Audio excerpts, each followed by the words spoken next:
You're listening to She's My Cherry Pie, the baking podcast from the Cherry Bomb Podcast Network. I'm your host, Jessie Sheehan.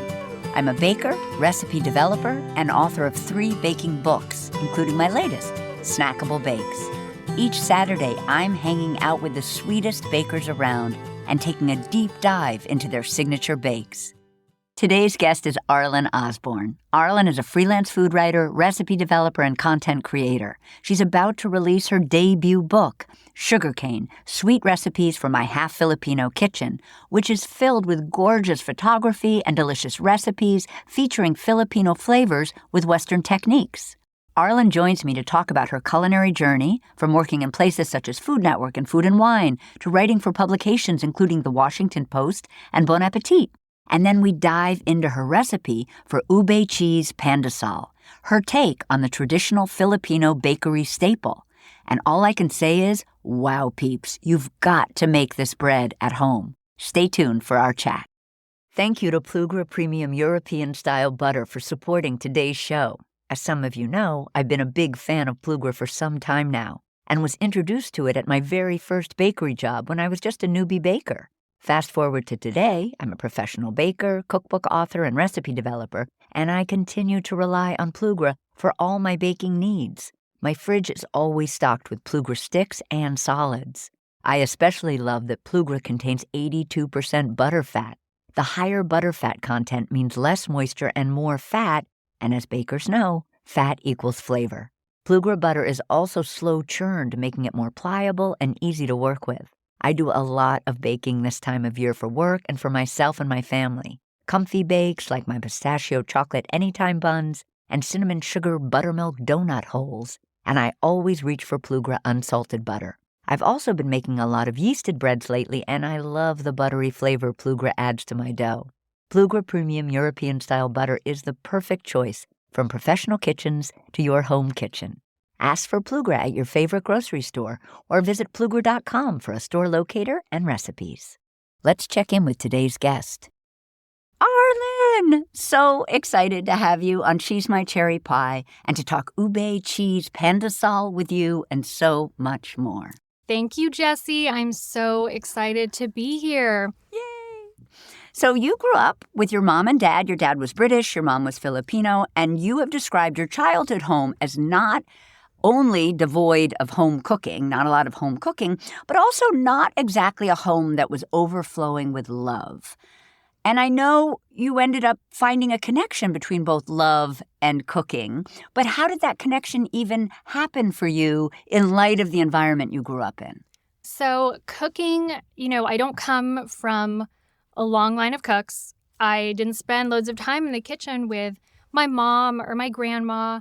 Cooking was not a common thing in my household growing up. It was an activity really reserved mostly for special occasions, things like birthdays, holidays, that sort of thing. Most of our meals, they really came from fast food chains or freezer aisles, whatever was quick and cheap and didn't require a lot of dishes.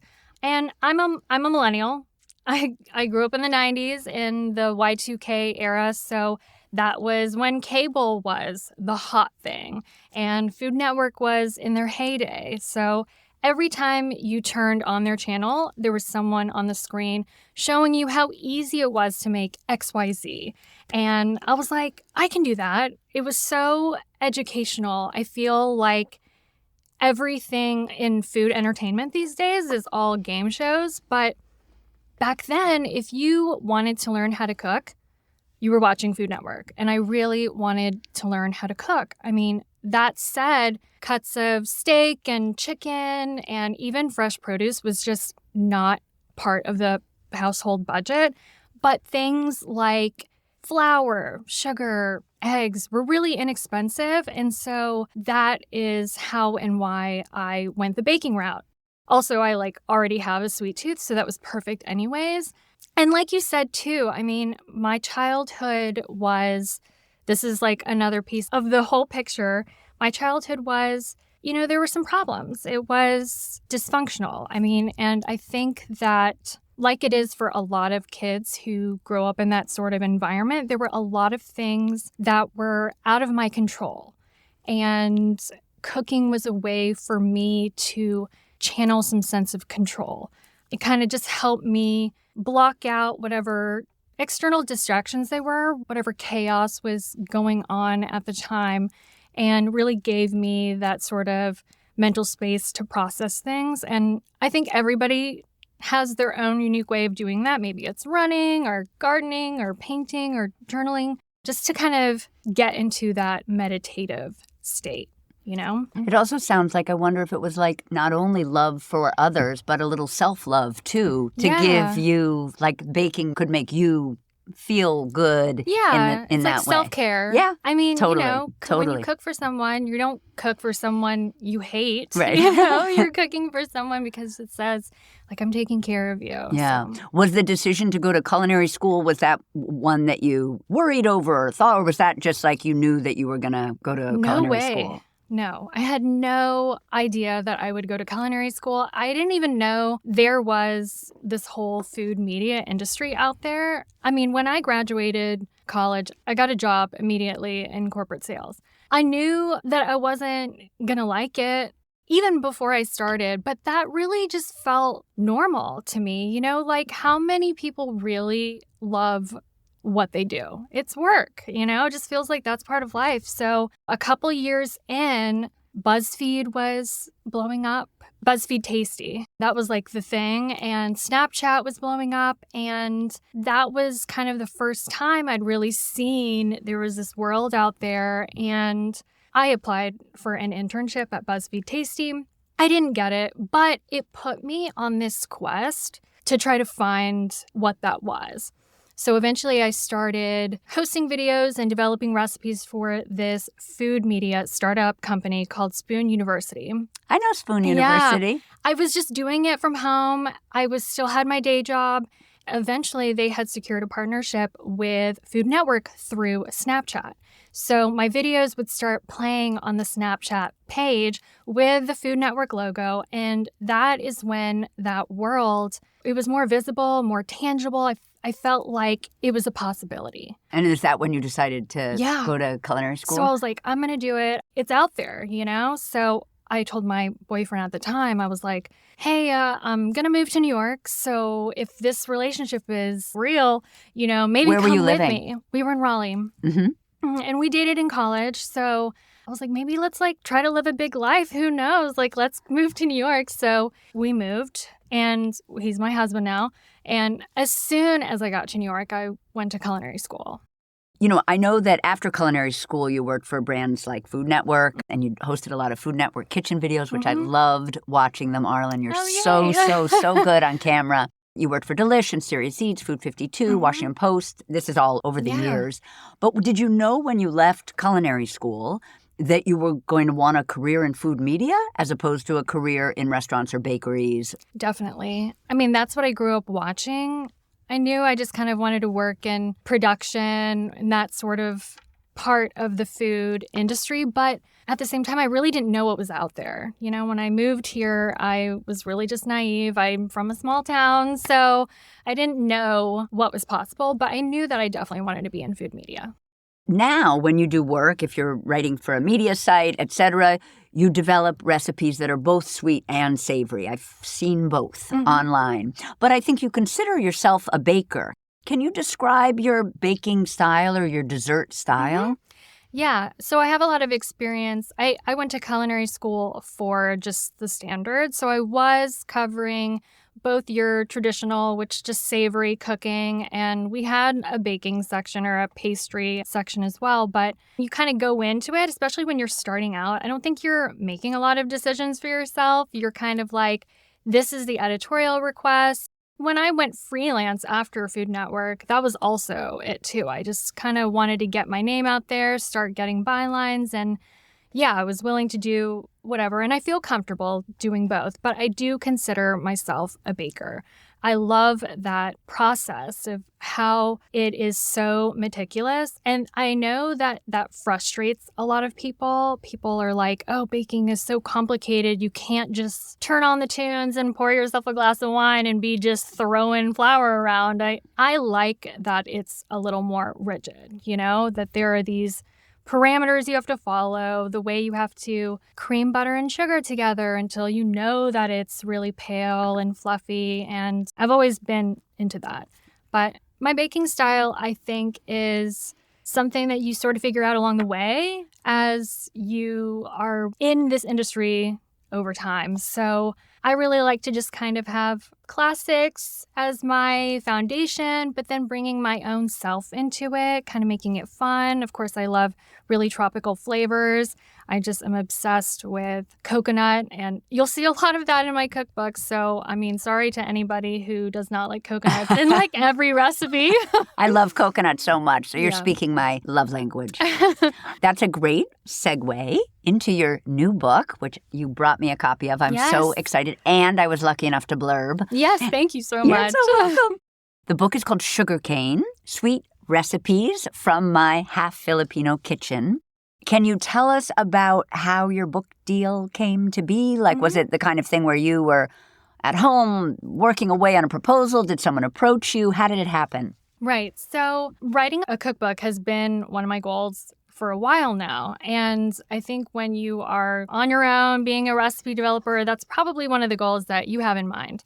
I really didn't have an idea. I was kind of playing around with some other thoughts. It had not occurred to me to do like a Filipino-American cookbook. I just didn't think anyone would be interested in that. I don't know. I hadn't had a lot of, experience just writing about that stuff at that point. Of course, things have changed so much since the pandemic. And it was actually during the pandemic that I thought of this idea. So I have a recipe in there for a ube banana bread.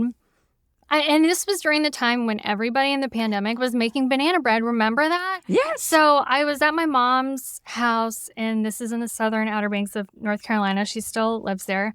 So I was there, and I was just making some banana bread, and she had a little jar of ube halia, which is the purple yam jam, in the fridge. And I was like, oh, I'm just going to swirl some of that in there. Like, I'll just put that in there and see how that turns out. And it was really good. I was like, I really like this. And then that night when I was trying to go to sleep, I was just kept thinking about that, and I was like, maybe there's something there. So I put together a little proposal. I already had a literary agent, Sharon Bowers. She's with Folio Lit, and sent her this idea. And she was like, okay, yeah, I think this is a good idea. So she shopped it around. And that's how I met Jenny Wapner at Hardy Grant, and we made a deal pretty soon afterwards. So, yeah.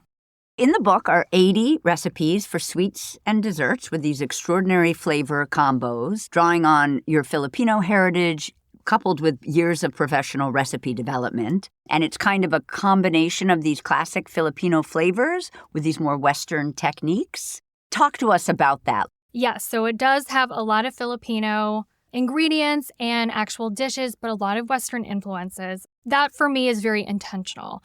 I am from a very small town. I'm from a very white town. And there weren't a lot of, there were a couple other Asian students in my school, but it wasn't something that brought us together. I think that this was a pre-social media era.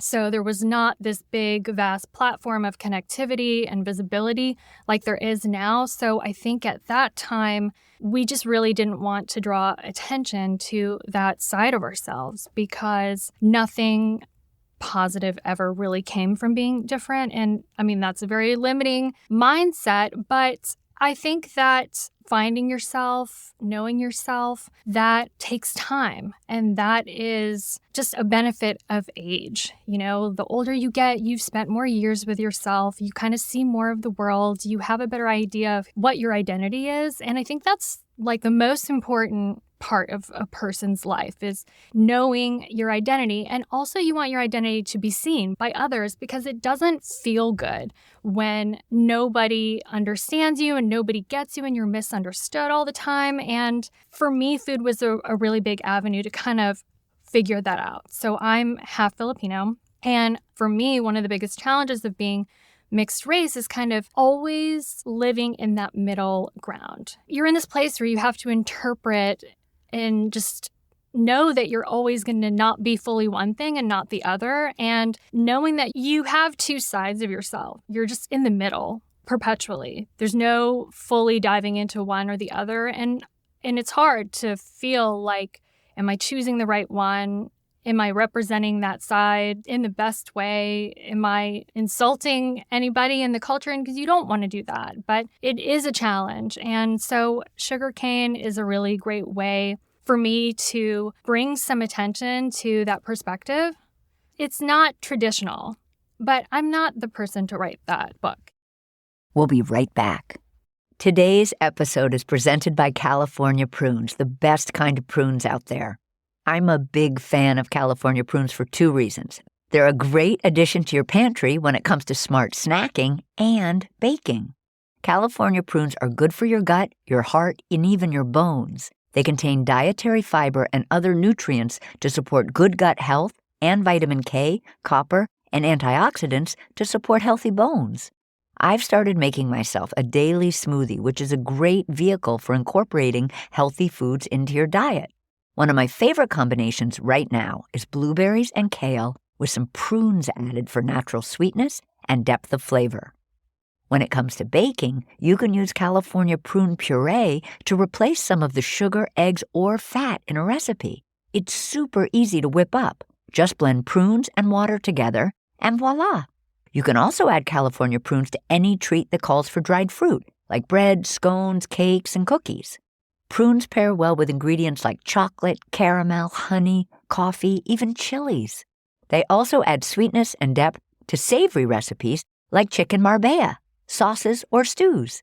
For recipe ideas and more, be sure to check out the California Prunes website at californiaprunes.org. Happy baking and happy snacking. I've got great news, listeners. Jubilee 2024 is taking place Saturday, April 20th at Center 415 in Manhattan, and tickets are on sale now. Jubilee is the largest gathering of women and culinary creatives in the food and drink space in the U.S. It's a beautiful day of conversation and connection, and I hope to see you there. You can learn more and snag tickets at cherrybomb.com. Now back to our guest.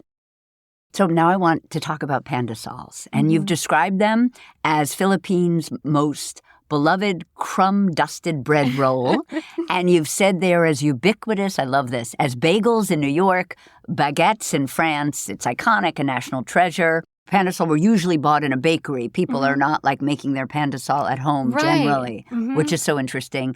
And it's a bakery staple. It can be a standard breakfast item or a go-to choice for an afternoon snack. And I thought this was interesting. It actually translates to salt bread in Spanish, but they're not really salty, right? No, yeah. I think that's interesting. It does translate to salt bread, but no, it's not salty at all. It's very much your standard bread roll, but it has that signature mark of that very fine breadcrumb dusting on top.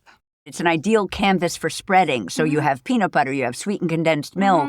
Nutella. I mean, you can dip it in hot chocolate or coffee. It's just a blank canvas for anything. And should I picture almost like a Parker House roll or like a dinner roll you get like at a dinner roll. Yeah. It's like a dinner roll, basic dinner roll. I love. And this is also really interesting about pandesal. You said in 2019, like on the intraweb or on Instagram, pandesal got more flavorful and colorful. Can you unpack that? I also want to point out that I love that you chose the Ube Cheese Pandesal because this was actually the recipe I made the most out of the entire book. I just probably I couldn't get it right. Yeah. I just maybe made it like 7 times just so she deserves the moment. Yay. But I love the Ube Cheese Pandesal because it really shows what was happening during the world. So when I set out on this recipe, I was thinking of doing like a pull-apart loaf, and I had tried out different things. And then I was like, you know what? I'm just going to keep it the classic version. Classic is a loose term here because Ube Cheese Pandesal was not a thing until around 2019. I am a bit of a food nerd, not in a gastronomical way, but more in a historical way. I just really think that food can uncover a lot about people and society and what was going on in the world at that time. And at the same time, what is going on in the world often impacts the food, like what we eat and how we eat it. And Ube Cheese Pandesal is a great example of that because it was a pandemic food trend. Remember those? Yes. Like feta pasta.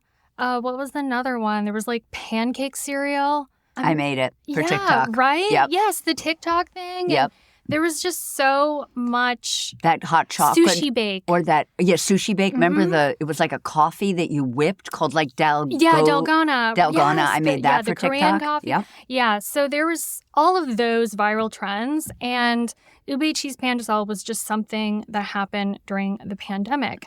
Is Pandesal not usually made with ube, so it's not usually purple? No, it is just your basic standard bread. That way you can kind of add your toppings that you want to it or dip it in whatever it is that you've got. Yeah, this kind of happened out of the pandemic. And it didn't wither away, though. It didn't just disappear. It's very much mainstream now, the concept of flavored Pandesal. You can see it all over the place now if you go to a Filipino bakery. I also love that yours oozes with melty Velveeta cheese. I love you for picking Velveeta cheese. Oh, I love it. Is that a cheese that's typical of a Filipino dessert? Is that just an Arlyn love of Velveeta? How did that happen? I do love Velveeta, but no, it's not just my choice. So cheese is a very common ingredient in Filipino desserts. They just love to put cheese in their sweets, which actually I think is so great. Like, for example, there's an ice cream. It's called queso ice cream, and it's Filipino, and it's just so common. It's very as common as chocolate and vanilla is in America, and it's just so sweet and creamy. But yeah, cheese is no stranger to desserts when it comes to Filipino cooking. And the ube cheese is a very common flavor partnership in Filipino cooking as well. So when the purple Pandesal came out in the pandemic, ube and cheese, that was from the get-go.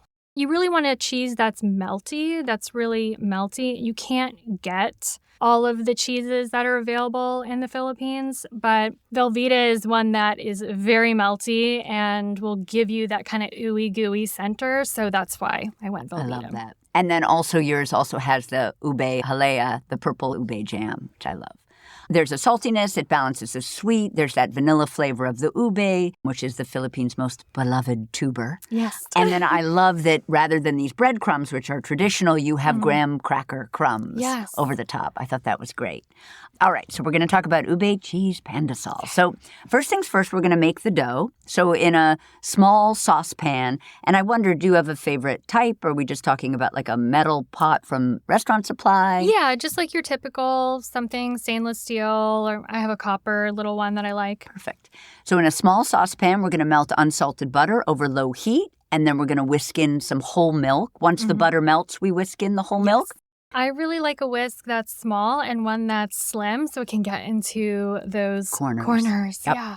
And we're going to heat the milk and the butter together until an instant read thermometer registers about 110 to 115. So two questions. One, is there a certain style of thermometer you like? And second, are we looking for that temperature because when we add the yeast, we don't want it to kill the yeast? Yes, exactly. I like a digital instant read. To me, I think that's like one of the most important kitchen equipment tools you can have. So that's how I like to check, everything. And it just reads it right away so you don't have to wait. And if you wait, it can change. So now we're going to remove from the heat. Once it reaches temperature, we're going to add some granulated sugar, sprinkle in some active dry yeast, and we're going to whisk to combine. Can we use instant if we want? You can use instant. I'm just, I've always used active dry yeast. So for me, that's just kind of my go-to. Now we're going to let that sit undisturbed till it gets foamy, which that'll be our sign that we know our yeast is working, for about 5 minutes. We're now going to add some melted butter. And I wondered about this. Could we use softened butter, or is it a Pandesal always made with melted butter? Is that a choice you made? It's usually made with melted butter. And the butter's already in the pan with the milk and stuff. Of course. But I was wondering, I could imagine a recipe where you heat up the milk, you add your active dry yeast to kind of activate it, and then you're adding softened butter to the dough. For me, I just wanted to make it easy. So I like everything to just happen in one little pan if possible. Yep. So now we're going to whisk in the ube halia, which is a jam. Can you describe the jam and where do we get it if we wanted to purchase it? You can find it in any Filipino grocery store, sometimes even just a standard Asian grocery store. I've even seen it in World Market, so that's an option. It's made of ube, which is kind of like the sweet potato version, but it's a yam. I know there's like a very specific distinction between a yam and a sweet potato, but so it does have that texture. It's kind of like a little heavier, a little thicker, but it's sweetened, so it's kind of sticky too. And is it purple? It's purple. Okay. Oh, yeah. Love. So we're going to whisk in our jam, an egg, a little bit more granulated sugar, some ube paste. So the ube paste, I imagine, is different than the ube jam. It's not sweetened. Is the paste something you purchase, or is it something you can actually make from ube? The ube paste, it's an extract, but it's called an ube paste because it's kind of thicker than an extract, and it's also already has the coloring added. And again, you can find that at a Filipino grocery store or an Asian supermarket, and you can buy most of this stuff too online. So now in a stand mixer bowl, and are you using a KitchenAid? Love a KitchenAid. In your stand mixer bowl, we're going to whisk in some all-purpose flour and some kosher salt. Then we're going to add that yeast mixture that has the jam in it, that has the paste in it. And we are going to stir just with a fork first in our stand mixer bowl until a very sticky dough forms. Then we'll place the bowl on the mixer, fit it with our dough hook attachment, and we're going to knead on medium speed for about 7 to 10 minutes, scraping down the sides of the bowl halfway through until the dough is smooth and stretchy and no longer sticky. Yeah. Yes. And we're picturing is it like a bright, beautiful purple dough? Yeah, it is pretty. Oh my gosh. Now we're going to grease a large bowl. Are you like a restaurant supply kind of gal? Like, is it a metal bowl from Restaurant Supply? Is it a glass bowl? I was using a glass bowl for a long time. I like the metal bowls now. They're just so much lighter. Yeah. So, I'm a big glass bowl gal. I think because I love my microwave so much. Oh, I and love you can my stick microwave. it in with your chocolate and your butter. So we're going to grease a large bowl with cooking spray. I had a question. Sometimes if I'm making a dough, like a yeasted dough in my stand mixer, I'll kind of scoop out the dough from the bowl, spray with the other hand, and then plop the dough back in. So I just don't have to use an extra bowl. Yeah, that's smart. I just kind of spray. You could put it in the stand mixer bowl. Yes, that's true. But I just really like to move it over for some reason. I think it's just the way I've done it. Yeah. And I can kind of judge how much it rises a little better. So we're going to shape the dough into a ball.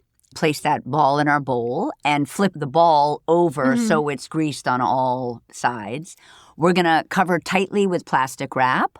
Recently, I did not cover tightly enough with plastic wrap when I was making a yeasted dough, and a dry surface was on the top of the dough, and then the dough never rose. I know. It was so frustrating. So cover tightly, peeps, a very important direction. And we're going to let this rise in a warm place until puffed, nearly doubled in volume, about 2 hours. Yeah. And when you're looking for a warm rise, probably because of the jam and the paste. Yeah. When you're looking for a warm spot, like I have a convection oven, and I'm often putting it on the back of the oven where there's it might even be a warm fan. Yeah. Recently, I tried actually turning on my oven and then turning it off. Oh, I do that too. Yes. Is that sort of what you do when you're making this? If you want to speed up that 2 hours a little bit? So I love that you asked this question because there's a section in the beginning of my cookbook, and it's just little notes and stuff. And I just put the important things because I feel like that's a section no one ever really wants to look at. But one of them is a warm place. I'm like, here's what a warm place is. For me, I consider a warm place to be something that's around 85 degrees Fahrenheit. You can get to that a lot of different ways. Like if it's a summer day, I just put it outside in the shade, cover it with a little tea towel so it's not getting hit by the sun. If it's winter out in the world, I just will put a space heater on, put it in the bathroom or something or the closet and let it get really hot. And yeah, the oven trick is like you said. I have a digital thermometer for my oven as well. I'm very particular. I like to keep an eye on what the numbers are, but I'll just make sure that I turn the oven off. And are all of those things, will all of those decrease the 2 hours, or actually that's what you need for the 2 hours? That's what you need for the 2 hours, yeah. That's good to know. It's the ube halia. I think it really weighs down the dough, so it really takes 2 hours for you to see it kind of rise. Is it the kind of dough that you would be okay with either forming it into buns and then refrigerating it overnight, or even taking all of the dough at this point and refrigerating it? Like, do you consider this recipe one that you could make ahead? You can make ahead. Oh, yeah. A lot of those recipes in there, like the cinnamon rolls I have, which are actually mango rolls, and the panda cocoa sticky buns, including the pandesal, I include directions for how to make it ahead of time, because I just don't think it's realistic if you want to make cinnamon rolls for you to do that all on the morning of. It's so much work. So yes, you could let it rise the 2 hours, that first rise. You would form it into balls and then put it in the fridge. Nice. Finish the rise the next day. Once you've formed into balls, do you let it rise a little bit on the counter before it goes in the fridge, or do you just stick it right into the fridge after they're formed? I just stick it right into the fridge. Okay, great. So now we're going to assemble our buns. We're going to press the dough down with our fist to expel any air and transfer to an unfloured work surface. Now, unfloured just because the dough, it's not terribly sticky. It's not sticky. It shouldn't be like leaving any sticky residue on your hands or anything like that. Great. And we're going to divide the dough into 20 portions. We're going to keep the portions loosely covered with plastic wrap while we work. We're going to line a sheet pan with parchment paper. I wondered if you had a favorite sheet pan. I love a Nordic ware, heavy sheet pan. Yep, with sides. With sides, Yep. yeah. We're going to line it with parchment paper, and we're working with one portion of dough at a time. We're going to kind of cup our hand over the dough, roll it around in a circular motion against the work surface until it forms a smooth ball. I think it was Claire Saffitz, when she was on the podcast, talked about it almost imagining ball bearings on the bottom of I listened to that one. Yeah.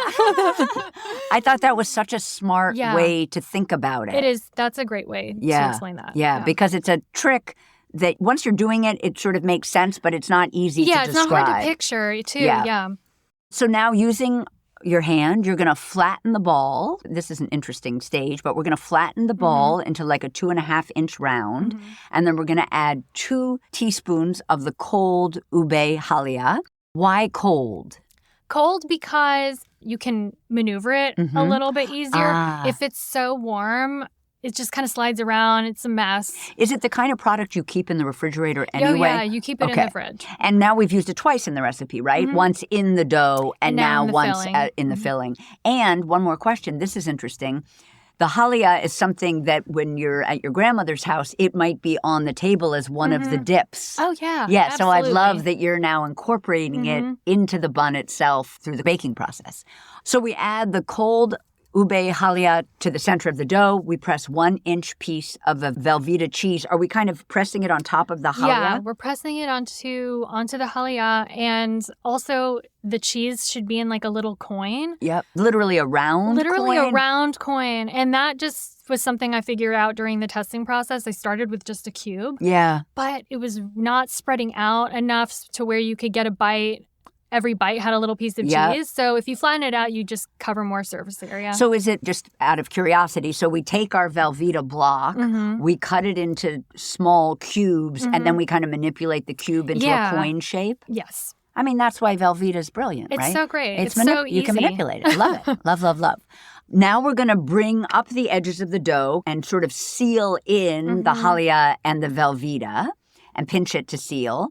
Then we're going to flip it over and dip the smooth side of the bun where there's no seal into the graham cracker crumbs, and they just stick. They just stick on pretty well. Great. If they don't stick on, you can brush it with a little bit of water if you need to, just to kind of make it. And was that just like a brilliant Arlyn moment where you're like, oh, I'm not going to do breadcrumbs, I'm going to do graham cracker crumbs? Or was there like a process of trying out different things? I knew that I wanted to do something sweet since this was going to be more of a dessert bread. And you could do the regular breadcrumbs. That's fine if that's what you had. But, I mean, I just had graham crackers for all the other pie recipes I had done. So I was like, let me try that. Yeah. And I love it. Now we're going to place the bun seam side down, so the graham cracker crumb up on the lined parchment pan.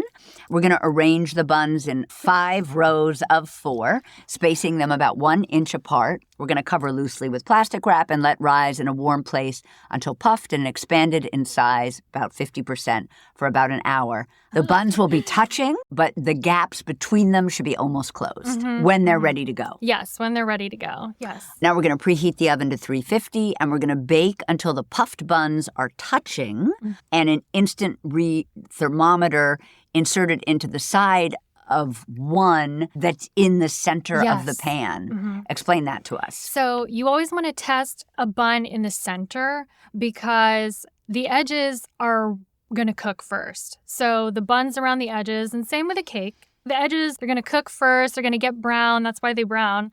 So you want to test one of the buns in the center. Now, you don't really want to just stick this one in the middle like you normally would. If it didn't have a filling, you could just stick that right into the center. But if you stick it into the center, there's going to be cheese. Like, that's going to be hot. So you want to stick it into the side to test the bread part. Yep, makes sense. And you want your thermometer to register about 190 degrees, and that'll be about 20 minutes. If you don't have a thermometer, are there visual signs that we're looking for that tell us that they're ready? Yeah, you can kind of see that it's browned around the perimeter, those buns around the outside. Just kind of press the center, like on the side, just to see that it's not really soft. You'll be able to tell. Now, as soon as the buns are out of the oven, we're going to transfer them to a wire rack. Still on the pan. Still on the pan. And we're going to cover loosely with a tea towel for 10 minutes because this helps them soften a bit. Yeah. Tell me about the softening. Is that like a trick for any yeasted dough or is this tell me. This is like something that I just do whenever I'm making any type of bread product that I kind of want to be soft. Scones too, I do this with scones. As soon as they come out of the oven, I put them on a rack and then I just drape a little tea towel over because that heat gets trapped underneath the towel and it just sort of creates this little steamy bath, I guess, for the buns. And if you just do that for like 10 minutes or even 5 minutes, it kind of softens things up. Honey, love that. But I have some questions because definitely I could see doing that with like cinnamon rolls, particularly if you've like maybe overbaked them a little bit and I think that's brilliant. But with a scone, I kind of love, I mean, I guess everybody's scone recipes are different, but I kind of love the crispy. Yeah. If you cover the scone, do you lose the crispy top? Not really. It kind of just makes that center a little bit softer. I don't know. Honey, I am going to be on a draping I guess it depends. Parade. A draping parade. Let's go there. A draping journey. We're going to cover our buns for about 10 minutes with our tea towel, and then we're going to enjoy. We're going to store in a resealable plastic bag in the refrigerator or the freezer and reheat in the microwave. Yes. Now, do you store in the refrigerator because of the cheese? Yes. So that's the tricky part. I don't ever recommend storing any bread or any cake in the fridge because, of course, like that just really destroys the texture you worked so hard to create. I mean, of course, people will come after you if you don't say to put it in the fridge. I personally am okay to have them out for like a day. I've been wondering about that a lot because my next book that's coming out in September has a lot of cheese in it because it's like a savory baking book. And I am like having people put everything in the refrigerator, even though it goes against everything I believe in. I know. I mean, even if it's like cream cheese, I'm like, well, that can sit out for a day. It's fine. Yeah, but I even put everything with cream cheese in the refrigerator. I know. Oh, I know. It's tough. You can't it's a tough win. Call. Yeah, you can't win. And then reheating in the microwave, I love. So there are a couple of other sugarcane recipes that I wanted to talk about with you, you can tell us a little bit about them. One is the cake you eat for your birthday every year, which is your ube coconut cake. Can you tell us about that? It sounds so delicious, it is and so I good. want you to make it for my birthday. It is so good. I will make it for your birthday, Okay, Jessie, good. I promise. Okay, good. So the ube coconut cake, that one is such a great recipe. It's a hefty cake. Hefty in like it's dense or hefty? It's heavy. It's a big cake. You know, I think it's the only tiered cake in the book.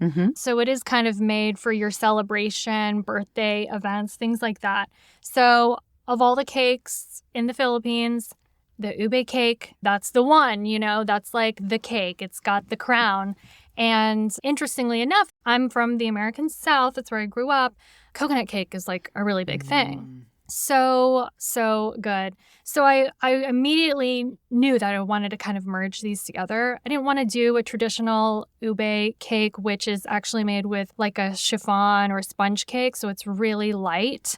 It's really squishy, and that's like very delicious. But I was like, this is a great opportunity for me to combine ube with the coconut, southern coconut cake, which ube and coconut, they go together so perfectly anyways.